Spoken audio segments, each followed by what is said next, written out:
حدثنا عبدان أخبرنا عبد الله أخبرنا معمر قال حدثني الزهري عن عطاء بن يزيد عن حمران رأيت عثمان رضي الله عنه توضأ فأفرغ على يديه 3 ثم تمضمض واستنثر ثم غسل يده اليمنى إلى المرفق 3 ثم غسل يده اليسرى إلى المرفق 3 ثم مسح برأسه ثم غسل رجله اليمنى 3 ثم اليسرى 3 ثم قال ثم غسل وجهه 3.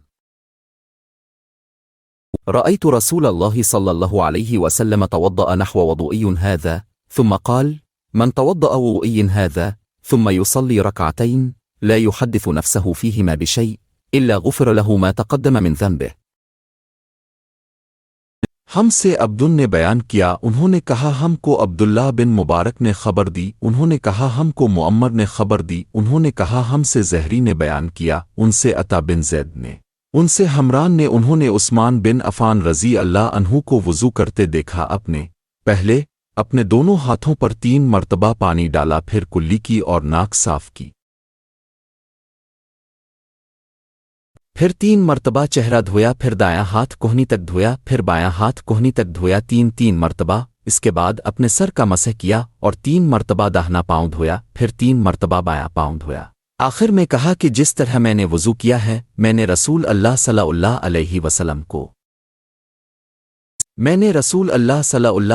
وسلم کو بھی اسی طرح وضو کرتے دیکھا ہے پھر اپنے فرمایا تھا کہ جس نے میری طرح وضو کیا پھر 2 رکعت نماز الوضو اس طرح پڑھی کہ اس نے دل میں کسی قسم کے خیالات و وساوس گزرنے نہیں دیے تو اس کے اگلے گناہ معاف کر دیے جائیں گے. Humran. I saw Uthman performing ablution. He washed his hands thrice, rinsed his mouth, and then washed his nose by putting water in it and then blowing it out, and washed his face thrice, and then washed his right forearm up